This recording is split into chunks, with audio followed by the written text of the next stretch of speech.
तो विधान परिषद के चुनाव को लेकर महाराष्ट्र में सरगर्मी बढ़ती ही जा रही है। 9 सीटों के चुनाव में सिर्फ एक सीट पर ही सबसे ज्यादा गहमा गहमी दिखने को मिल रही है और वो सीट विपक्ष के लिए है। और इसी विपक्षी सीट को लेकर अब तक कांग्रेस और उद्धव ठाकरे की पार्टी लड़ रही थी और अब इसी सीट को लेकर सुप्रिया सुले की भी एंट्री हो गई है। जी हाँ, सुप्रिया सुले उद्धव ठाकरे से मिलने पहुंच गई और वहां पहुंचकर सुप्रिया सुले ने संजय राउत और कांग्रेस के बीच हुई डील की पोल पट्टी खोल दी, सरेआम आदित्य का साथ दिया और राउत का पर्दाफाश कर दिया। यानी कि यूबीटी में जो पहले से कोहराम मचा था, सुप्रिया सुले ने आकर उस आग में घी डालने का काम किया है। तो सुप्रिया सुले ने कैसे राउत का गेम बिगाड़ दिया, कैसे यूबीटी में मचे कोहराम की आग को और भड़का दिया, आपको सब कुछ बताते हैं। आप भी वीडियो को शेयर करें और अपनी राय कमेंट बॉक्स में जरूर दें। महाराष्ट्र में विपक्षी महाविकास अघाड़ी की घटक पार्टी एनसीपी-एसपी की नेता सुप्रिया सुले ने उद्धव ठाकरे से मुलाकात की है और ये मुलाकात सामान्य मुलाकात नहीं है। ये ऐसी मुलाकात है जिसके बाद उद्धव ठाकरे की अपनी पार्टी में और भी बड़ा भूचाल आ गया है। दरअसल सुप्रिया सुले यहाँ पर पहुंची तो इसलिए थी कि वो उद्धव ठाकरे को मना सके कि उद्धव ठाकरे खुद ही एमएलसी चुनाव लड़े ताकि सारी परेशानी ही खत्म हो जाए, सारी बहस ही खत्म हो जाए। लेकिन सुप्रिया सुले का मकसद सिर्फ इतना नहीं था, बल्कि सुप्रिया सुले का मकसद यहाँ पर संजय राउत के खिलाफ बयानबाजी भी करना था। वही संजय राउत जिन्होंने हाल ही में शरद पवार को राज्यसभा पहुंचाने के लिए अपनी पावर का इस्तेमाल किया था। वही संजय राउत जो कि हर बार शरद पवार के लिए खड़े रहते हैं, हमेशा मदद को तैयार रहते हैं। उन्हीं संजय राउत के खिलाफ बैटिंग करने के लिए सुप्रिया सुले मातोश्री पहुंची। अब मातोश्री में क्या कुछ हुआ वो भी बताते हैं। दरअसल जैसे ही सुप्रिया सुले पहुंची तो वैसे ही उद्धव ठाकरे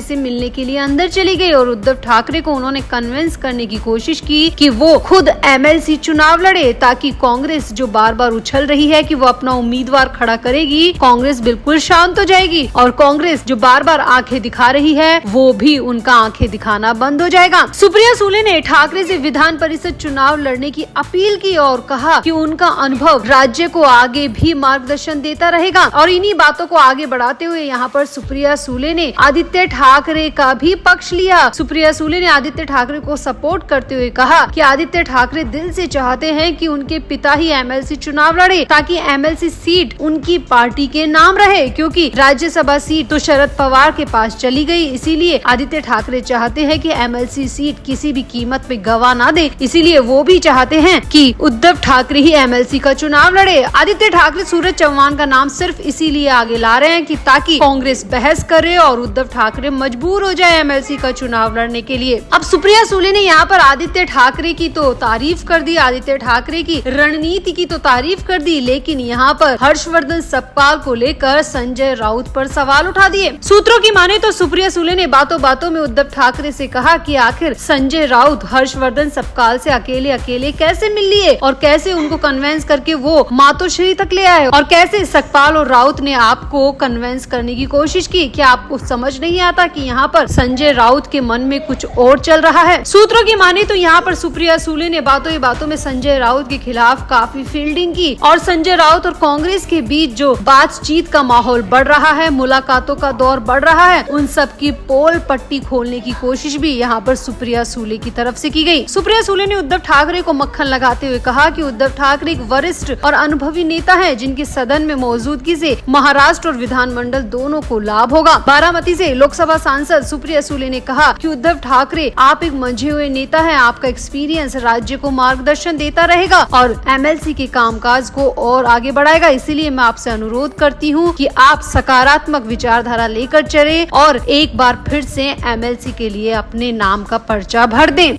अब सुप्रिया सुले जहां एक तरफ उद्धव ठाकरे को मक्खन लगाती रही, आदित्य ठाकरे को सपोर्ट करती रही, वहीं दूसरी तरफ कहीं ना कहीं संजय राउत और कांग्रेस के खिलाफ बहुत कुछ बोलती रही, उनकी पोल पट्टी खोलती रही, उनके बीच में हुई डील का भी जिक्र करती रही। हालांकि ये डील क्या है क्या नहीं है ये तो हमें नहीं पता, लेकिन खबर यही है कि कांग्रेस और संजय राउत के बीच में कुछ चल रहा है और इसी को लेकर सुप्रिया सुले ने यहाँ पर सवाल भी उठाए। तो आपका इस पूरी मुलाकात पर क्या कहना है? क्या सुप्रिया सुले यहाँ पर 2 बिल्लियों की लड़ाई में बंदर जैसा फायदा उठाने आई है? सुप्रिया सुले के मन में ये तो नहीं है कि कहीं कांग्रेस और उद्धव ठाकरे लड़ते रहे और ये एमएलसी की सीट एक बार फिर से शरद पवार की पार्टी को चली जाए, यानी कि राज्यसभा भी उनकी और एमएलसी भी उनकी। आपको क्या लगता है? आप भी अपनी राय कमेंट बॉक्स में जरूर दें और वीडियो को भी शेयर करें।